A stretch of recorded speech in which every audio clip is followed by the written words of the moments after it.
Tonight on Arming Main Street Radio. I was one of those people that was like, it's a cold, it'll be all right. Excuse me, I was fully in that mode. The boys reflect on the past year. Got into car YouTube a lot. Ooh. Like a lot. And boldly predict the year to come. Everybody's going to be fucking everybody by peak July. While pissing off an entire generation in doing so. I feel like we're going to see people just going crazy because they kind of had a brush with mortality that they hadn't had up to that point. Do you think this is significant enough brush with mortality? That's a fair point. You know, there's no question we're a little bit softer than, you know, the people who were dying in trenches. Jeez. Just calling out a whole generation.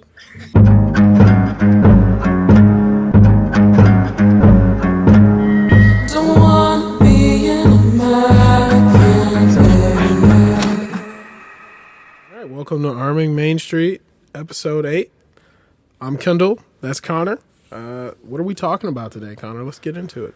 Yeah, so we felt like we were getting a little heavy the last few weeks and want to keep this podcast fun and light too, since, there's a lot of topics to discuss where perspectives are really important in shaping the world, in our opinion.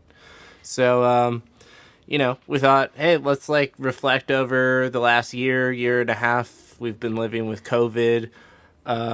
Just kind of discuss, society tends to change in pretty radical ways, usually when these outsized events occur that really shape generations. So, really get into topics of what you've been up to, what you've been doing, what you're thinking about, where you think the world's going, where you think you're going, where were you going, everything. Yeah. Talking COVID-19, I guess. Yeah, so, I was one of those people that was like, it's a cold, it'll be all right. Like, I really was, I was fully in that mode. And then it clearly was not. And then I was like, okay. So I took the pandemic pretty seriously and just kind of stayed at home the whole time.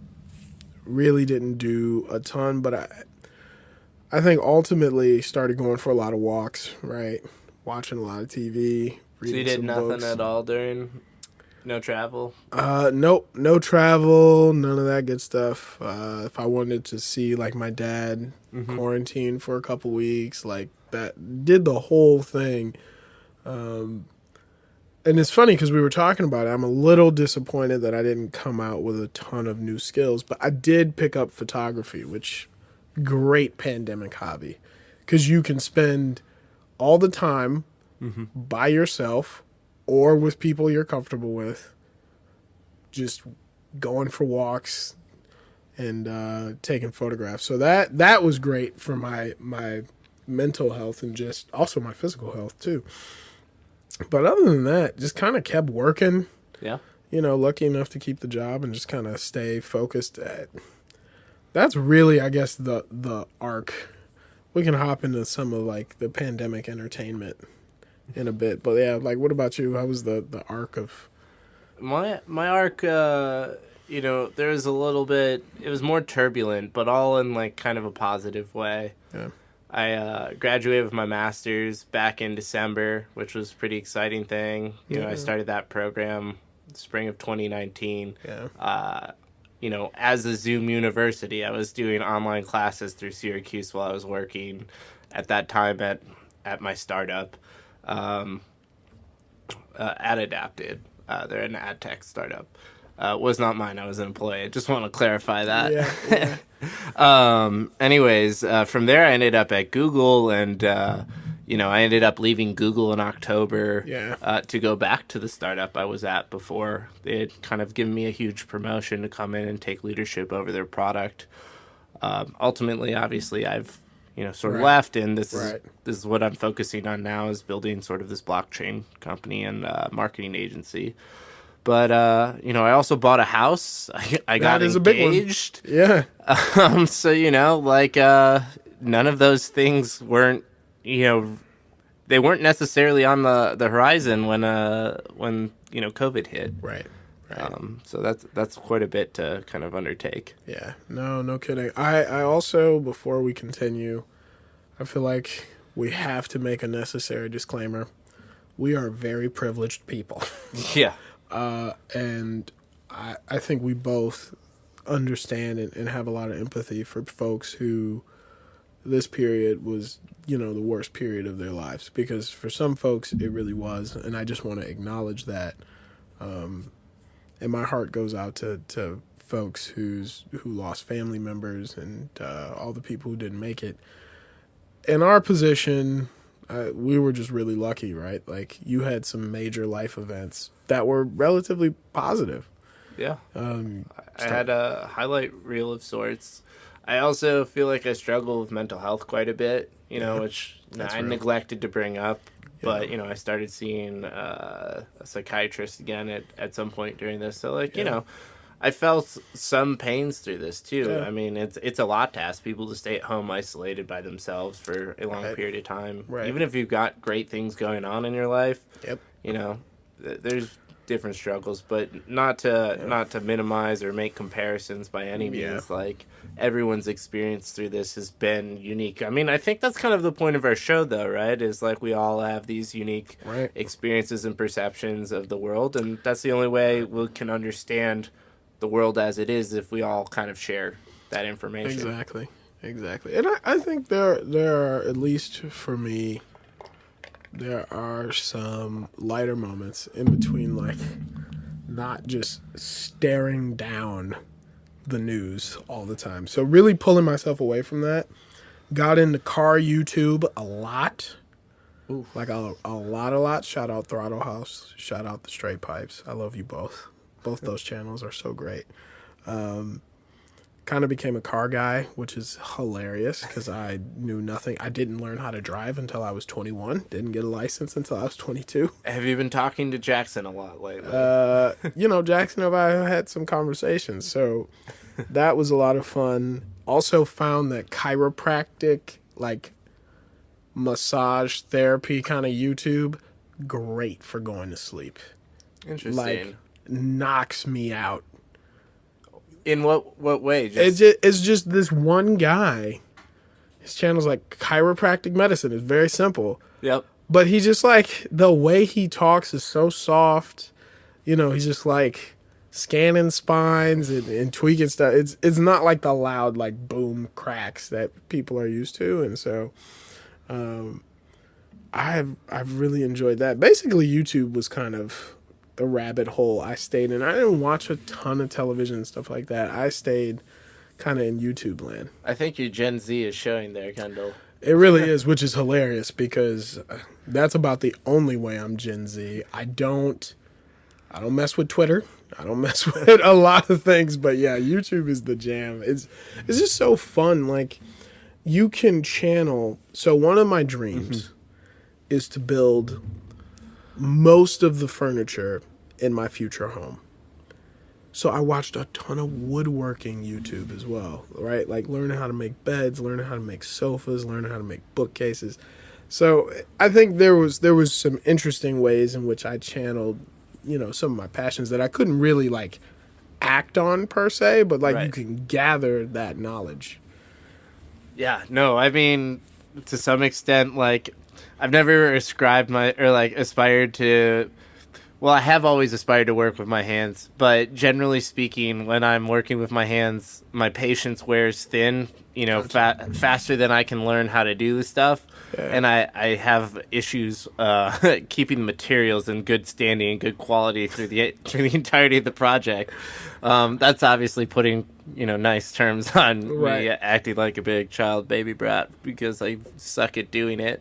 But, I had times have wanted to get into woodworking just because, like, this table that we're using, this something Maddie and her grandma made together, or maybe it was Maddie and her mother, but at the same time, like, it's nice. They were able to repurpose old wood and attach, fixtures to it, and, you walk away with this nice furniture piece, and, like, that's a really satisfying, I guess, experience to have, or, like, to learn to do, and, part of me is like, I want that, but also the realist in me is like, Connor, you're gonna just destroy so much on your path there. And I think so many people. I think if you were lucky enough to be in a position to pick up a pandemic hobby, right? Like, I think all of it is about self-expression. So, like, for me, you look at cars, you look at, like, house YouTube, love architecture, watched all the Architect Digest, Dwell YouTube, on different houses and things like that, woodworking. Is all about just self-expression. Like, I want to build the furniture in my house because then it's a literal part of, like, a figment of my just, like, essence. Right. You took a thing that was in your head and you made it a real thing. It's why... And the quality is always so much more substantial than what you're buying in the store. Like, you can actually maybe potentially pass that down generations. Exactly. And you save, this is my favorite part, you save money. Like, I watched one recently, a guy built all the cabinets for his kitchen. And the thing that people don't realize, all a cabinet is a box with a door on it.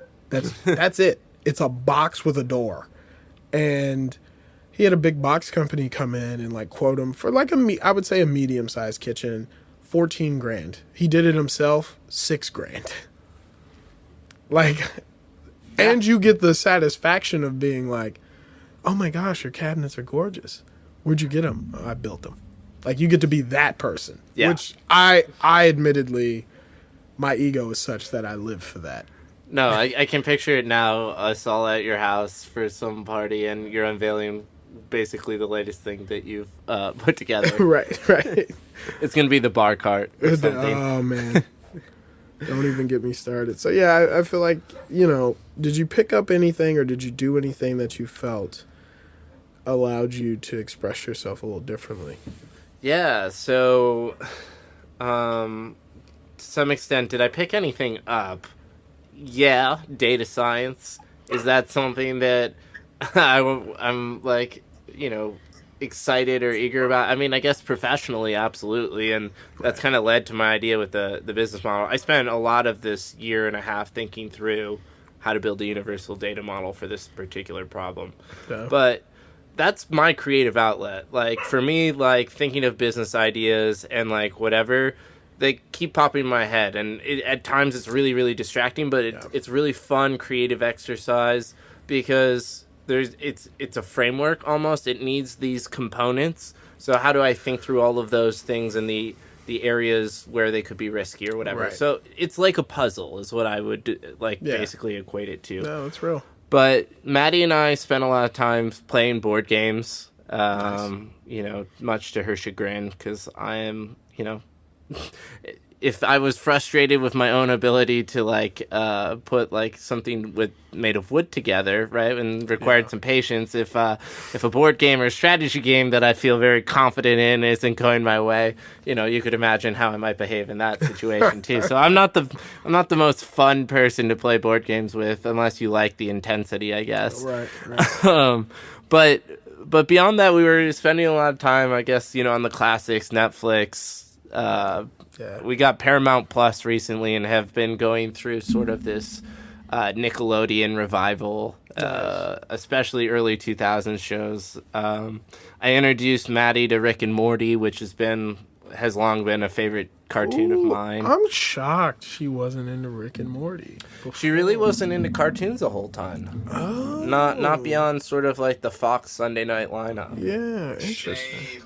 I know. Yeah. I know. She's not even here to shame. She's gotta be up early tomorrow, so she's getting ready for bed. Yeah. But yeah, so I picked up some useful stuff. I watched a lot of cartoons. Yep. Got into some nature documentaries. I read a lot of books. Yeah.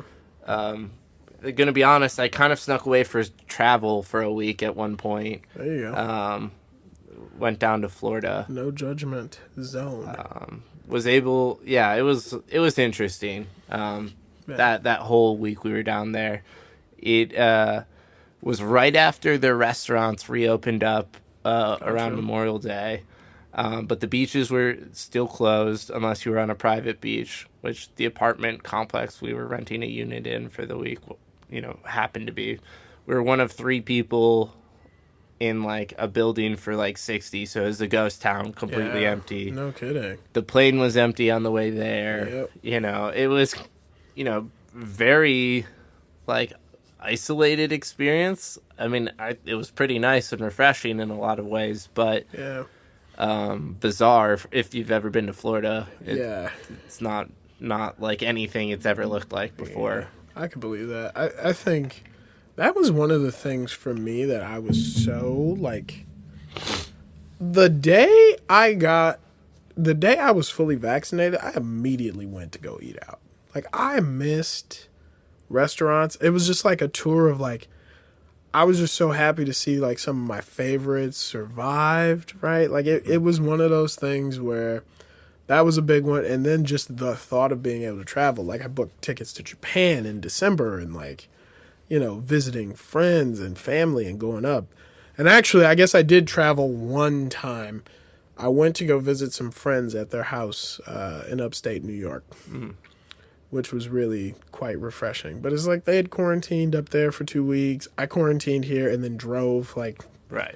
you know, you take the basic precautions, but yeah, we're only human and we want to be around friends, and like as long as you're trying to be safe about it, like to some extent, you know, like reflect it, not to derail us into a big government, small government conversation, which is my tendency, but you know, like in my family, like we've had someone whose health is somewhat compromised, and so since like 2008 with the the swine flu pandemic or epidemic, right?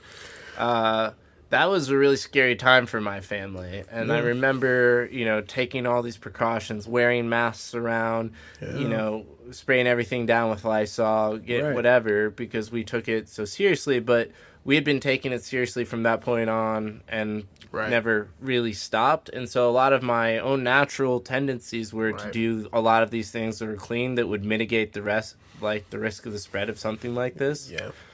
And so I felt like the government's response was really outsized at times. Like, I think there was a lot of people who needed the outsized response as a wake-up call to them to take it seriously.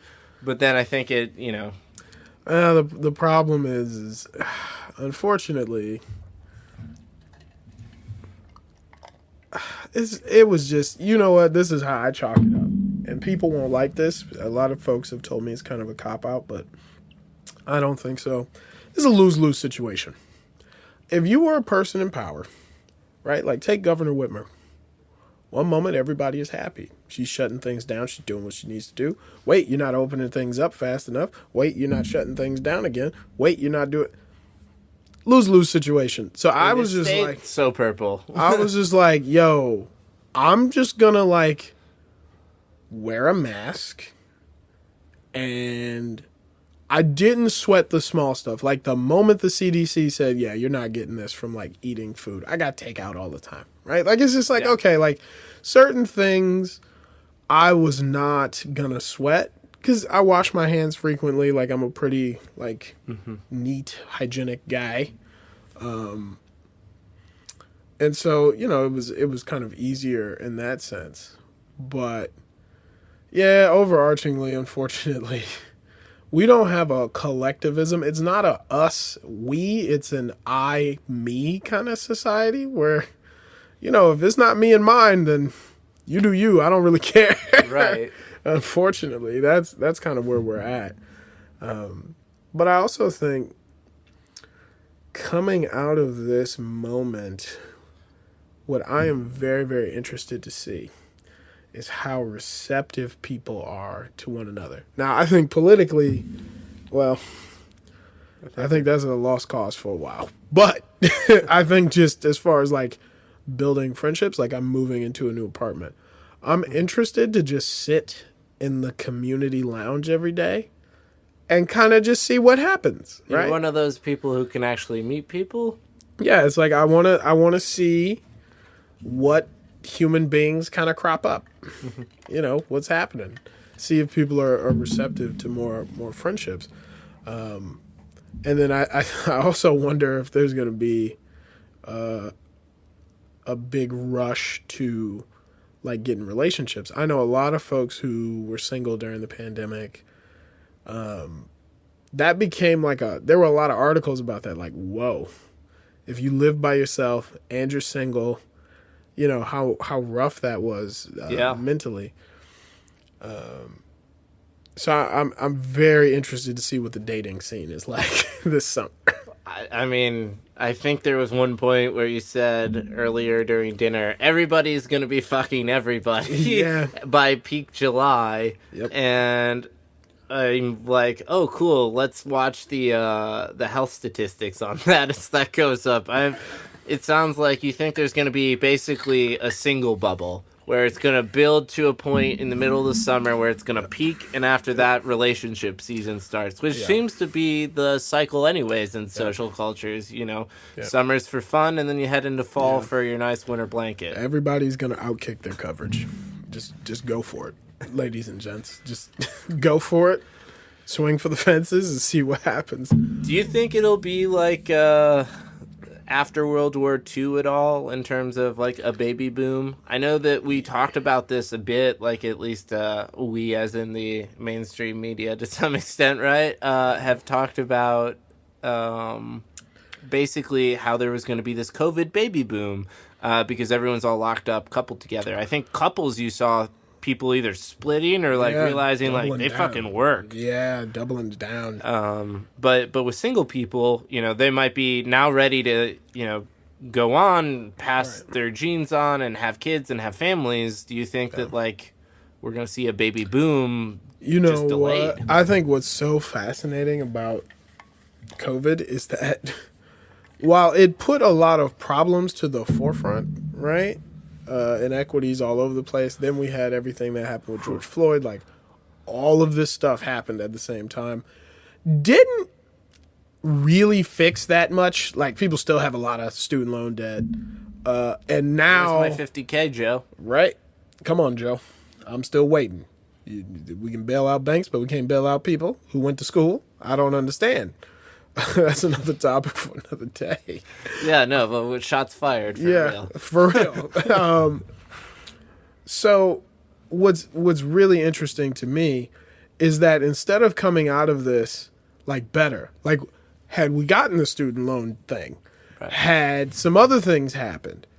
No, instead you still got all your student loans and we about to see this inflation, which is just so tragic. And, you know, I think both of us might have been in a position to benefit from the stimmy this year too and last year. Yeah. And wouldn't be a year later. And so it's kind of like, oh. Right. And it's such a frustrating thing because interest rates are about to go up. Everything is more expensive. I wanted to build a gaming PC. Nah. Unless you want to pay 4 times market rate for a GPU, good luck with that. Right. It's just there's so many little things out of whack that I actually don't think it'll be a boom. I think it'll be more, we've got another, like, I would say 5 years, half decade of just like figuring ourselves out. Like, what are we going to be for the next 75 years? This is the decade between 2020 and 2030, I think, where we figure that out. How much attention do you think is going to be focused on it? Because I feel like there's going to be like 10% of us actually paying attention to that reality. And then there's everyone else who's going to probably take part in what I assume will be a roaring 20s to some extent. Yes, inflation will be rampant, but also there will be ridiculous risk-return ratios on a bunch of speculative assets and companies. And, you know, art and culture will likely thrive in the commercial sense. Maybe not in the integrity sense, but, you know. I was going to say, World War II, I think it's going to be more like World War I, where instead of everyone kind of doubling down on family values and being like, oh, okay, I want to, like, we spent the past year locked in. I feel like we're going to see a paradigm shift, but it's going to be closer to, you know, the lost generation, people just going crazy because they kind of had a brush with mortality that they hadn't had up to that point. And, you know, just going wild. It'll be... What, do you think this is significant enough brush with mortality? Or with mental health specifically, do you think this is where this really is a key part of our generation? that's a fair point. You know, there's no question we're a little bit softer than, you know, the people who were dying in trenches. Jeez. Just calling out a whole generation. I know. I mean, but actually on that point, We should recap what's just been said here. yeah, no. So Kaz, you know, talked about how, you know, as a generation, a little soft, at least in comparison to what, you know, generations during the start of the 20th century went through. Right. I think what is fascinating, and I don't know if you guys have talked to your parents about it, but my dad is soft. He thinks everybody under the age of 35 is just jello. Like, you don't want to work with your hands. What do you mean you got this job and you didn't have to work a day to get unlimited paid time off? Oh, they let you, you know, take a sick day? Like, he is very much just out on us as a generation. He thinks the culture is doomed. But I think actually, in some sense, this probably toughened us up in the sense of we now understand how fragile, like, all of this stuff kind of is. And I also think because people had nothing else to do, and people were just cooped up at home, a lot more engaged in politics, no matter what side you're on. Like, a lot of people were, like, locked in for the first time ever in their lives. Mm-hmm. So I guess in some sense there probably will be... They also felt like they couldn't escape it either. True.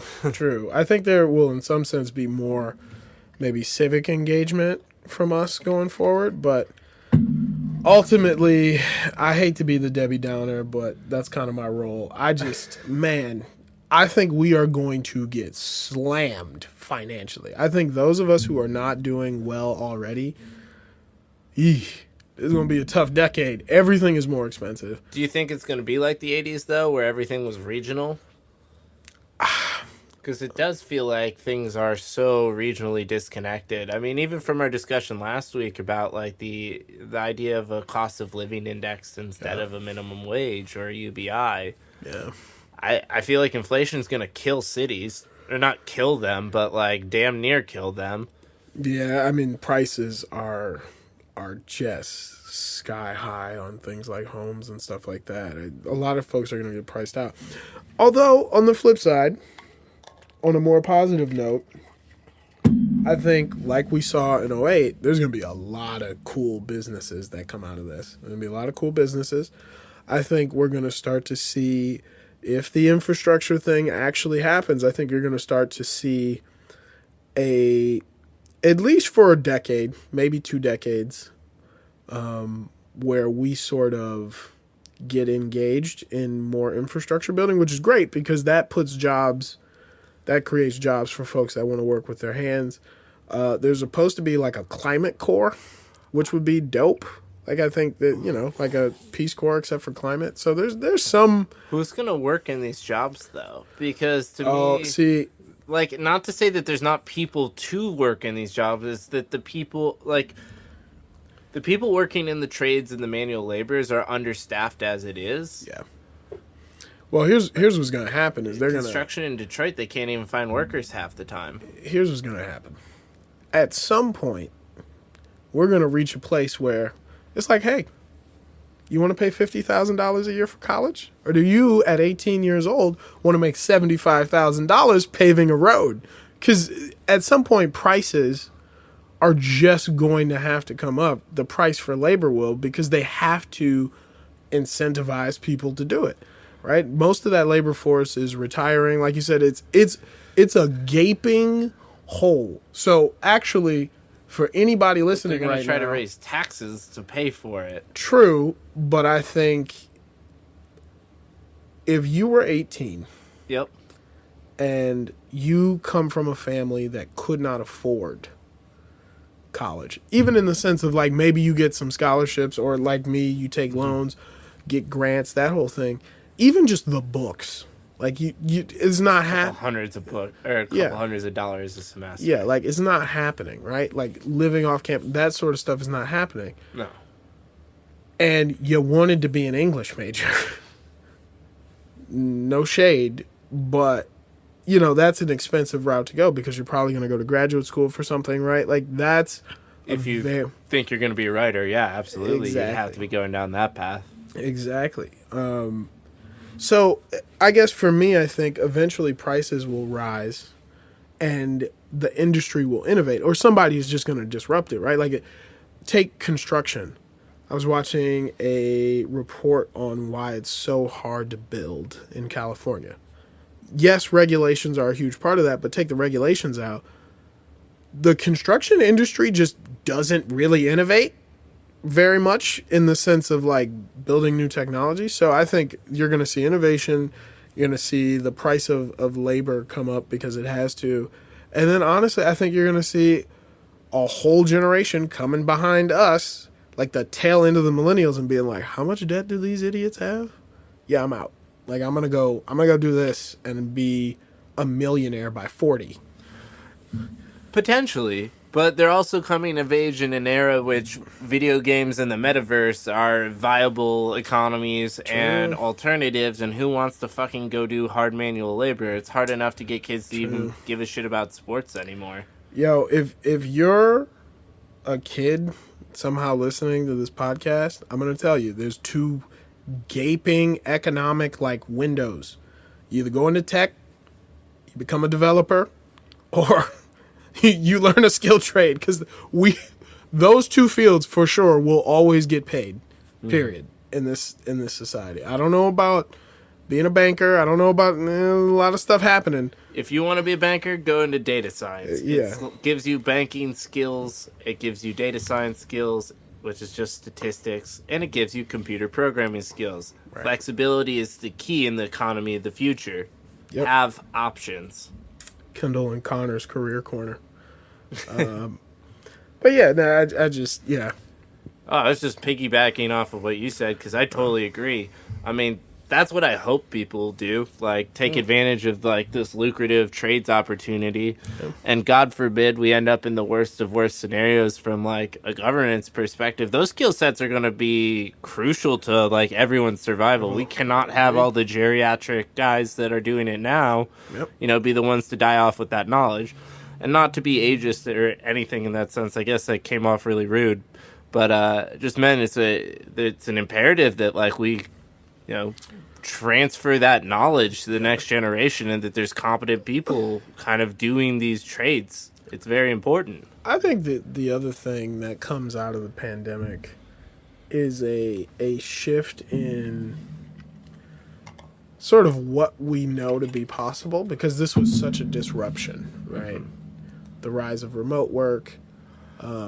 I think it's interesting we find that surprising. There's been plenty of remote teams for years, GitHub being one of the largest and most famous of them. Yeah, I think businesses were not really ready to take the plunge, and some still have not. Like, some still deem like it's in the best interest of the business for everybody to be in a shared space. And I think that's fine, but I think those businesses tend to be over micromanaging their work, and usually probably be better off, you know, letting their employees, you know, follow their best judgments and doing the tasks that they have. That's fair. I think it's just we've reached that tipping point of most places, you know, will offer at least a mix. Yeah, I mean, like, I don't think we're ever gonna go back to where you have to show up in an office 24/7. But yeah, no, I was saying the pandemic kind of shifts what's possible, and because of that, I think we're going to see, and we've already started to see it before, but I think it's going to ramp up, like kids wanting to be YouTubers, right? Instagram influencers, Twitter's the new media. There's going to be huge opportunities, I think, for folks to forego college because they realize how expensive it is. And it is useful, the college experience. It is not a waste, in my opinion. But it is unfortunately true that if you do not pick something that will make you a lot of money, or pivot like I did post-college into something that will make you some money, you're just going to end up being salty all the time. Right. Because you got $50,000 of debt and you make $45,000 a year. and that's a position in which you should be salty. So I think we're going to see the rise of people just kind of just like pursuing alternatives. I hope there's a lot more entrepreneurship and just like, screw it, let's take some risks. And we need entrepreneurship in the traditional sense. I think that the whole Shark Tank idea and the venture capital model has really distorted what it means to be a business owner, and focus on the metrics that matter. Which is your balance sheet at the end of the day. How well you can manage cash flow is how well you can run a business, no matter what business it is. That's true. And, as an individual, that's true of your own finances, too. Like, whether or not you're a business, you're a business. Yep. You make money, so you should be thinking about your money as an asset that you can leverage. Yep. But on that point about college, too, like, I think it's very important that people still pursue English or, economics or philosophy or whatever it is. 100% agree. If they find that interesting and compelling, but like you said, be aware that those are the jobs that await you if you don't end up in the ultimate of your career, which is really competitive. So if that's your case, why not be looking at more local schools that are probably affordable and high quality, but they might not have the most prestigious class name or Hit people the to like college for a couple years, man. Yeah, community college is always a really viable Save example. that money. Save it. But yeah, like pursue education. Just do it with your finances in mind. Yeah. Well, and I also think like people kind of realize over the pandemic, like, hey, I can learn a whole lot of stuff On your own. not in a classroom.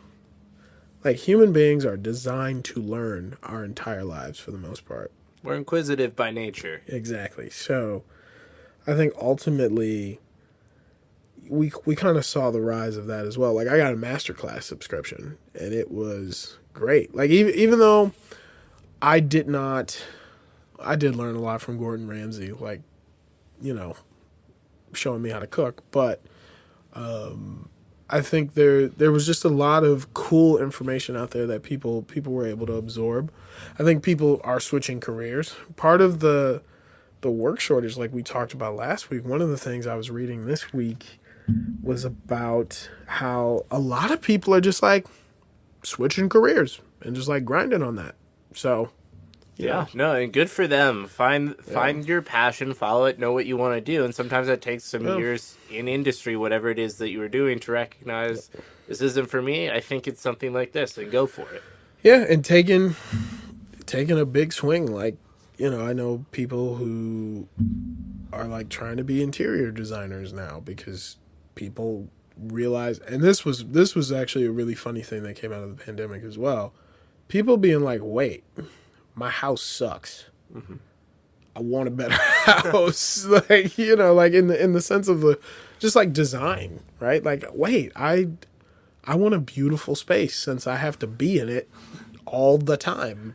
I think that's a great story from last summer. My stepmom, Kim, she went nuts on our house. Like, accent walls, new chandeliers that she put in. She painted the entire fence, which had rusted over, this nice matte black, redid the patio, redid the landscaping. A lot of like hard work out there, obviously, to like do that, and spent the whole summer kind of updating the house, and it feels fresher and nicer than ever before. Like, and Maddie and I have tried to do it around here. We bought a fixer upper and we've made it through like 8% of our projects. Yeah. Got a backyard going. Let me know if you want to like build some cabinets. Oh, I do. Our cabinets upstairs suck. So yeah, let's build some cabinets. That'd be also trying to build a deck if you're game. Hey, Kaz, you in on the deck building? Very in. Yeah, and I was going to say on this topic that like my mom, who is an incredibly successful dentist, has decided to dip her toe into a different career as well as a life coach, which just goes to show there's no like age barriers to where this is happening. I feel like everyone's coming out of the pandemic kind of having questioned who they are fundamentally, and hopefully with like a clearer view of it now than going in, which I think speaks again to that culture shift that I'm expecting to see. Like, what is the effect of that, of everyone having a different concept of themselves from what it was a year ago? How is that going to translate into, like, I don't know if that means that people are going to start questioning things they thought they always knew, or get more entrenched in, like, viewpoints that they've decided really are them. Right. I don't know. It's very interesting. I think, that's a really interesting thing, because everybody is just, it's a transitionary moment.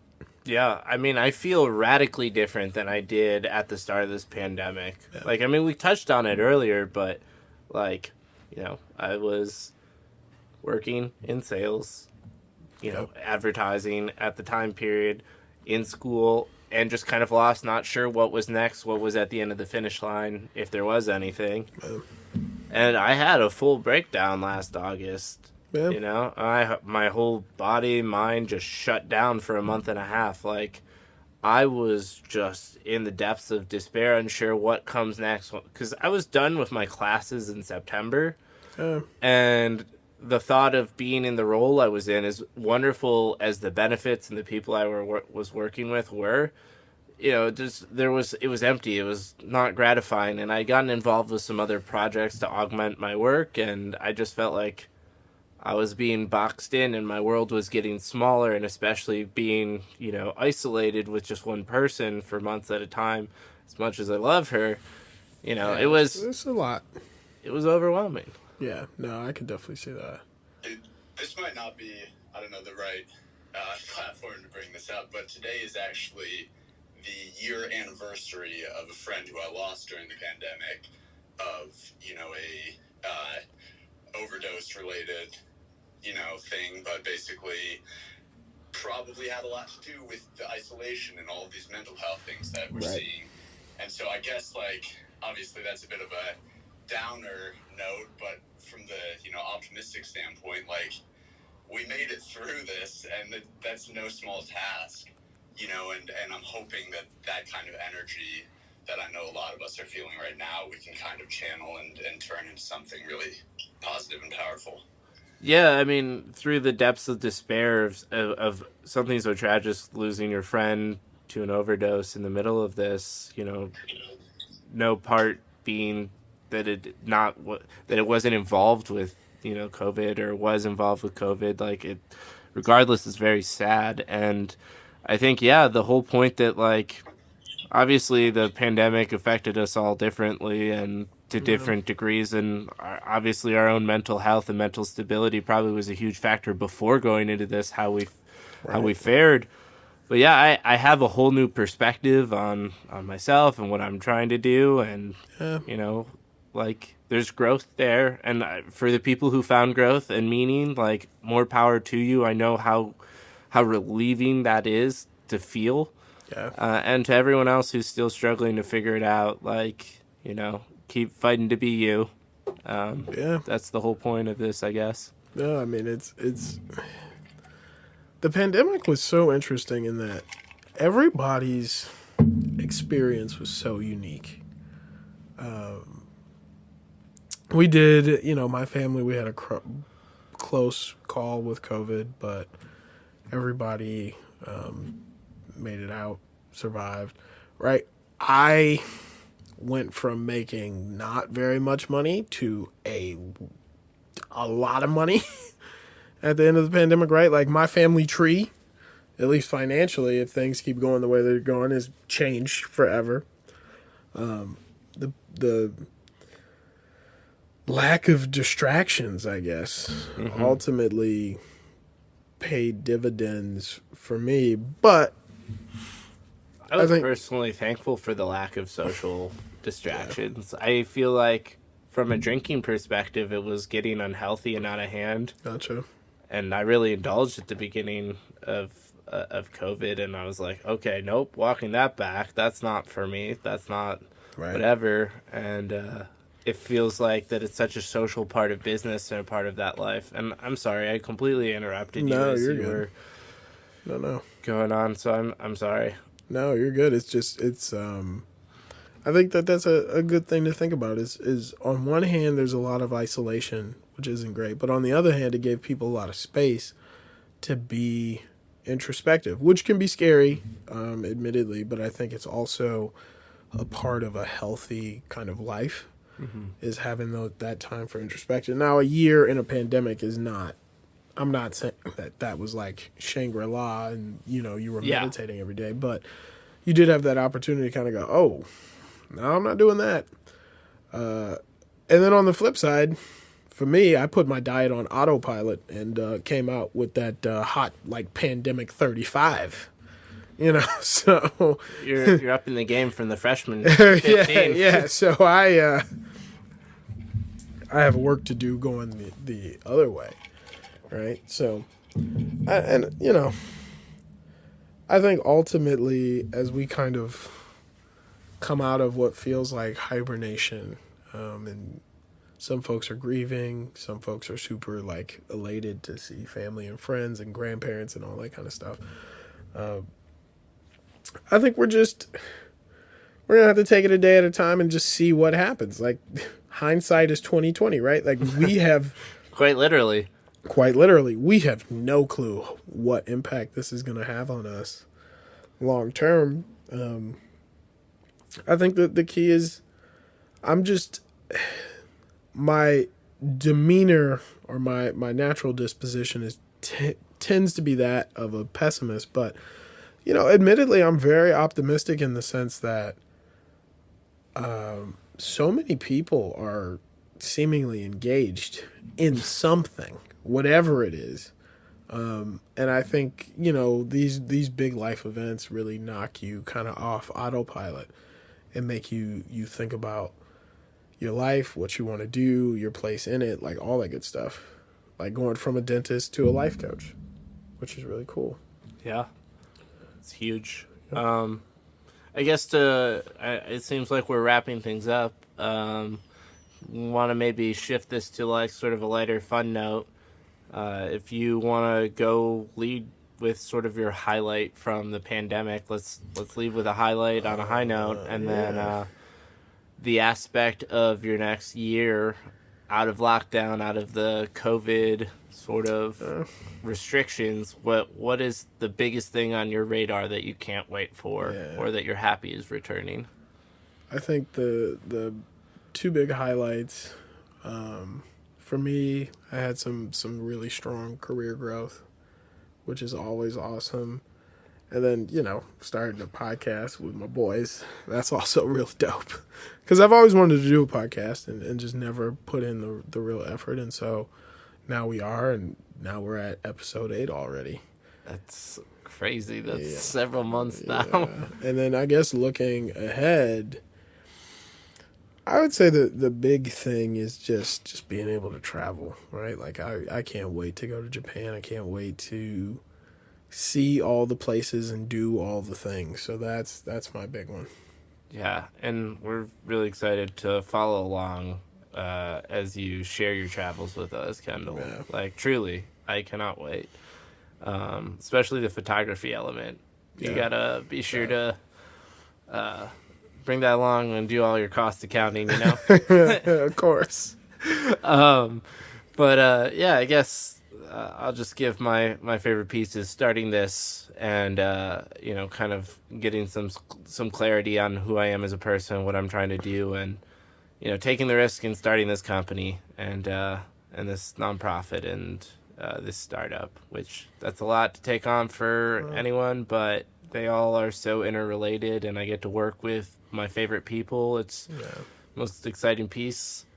So I guess, as lame as it is, this is also what I'm looking forward to, is the continued growth and focus on this. I do have a trip back to Florida, almost a year to the date. There we go. Same beach, the hotel next door somehow. I'm always looking for deals, and that's where I found it, is on the deal site, bookings.com. So I'm excited to just take a week and be in the sand in the sun and Nice.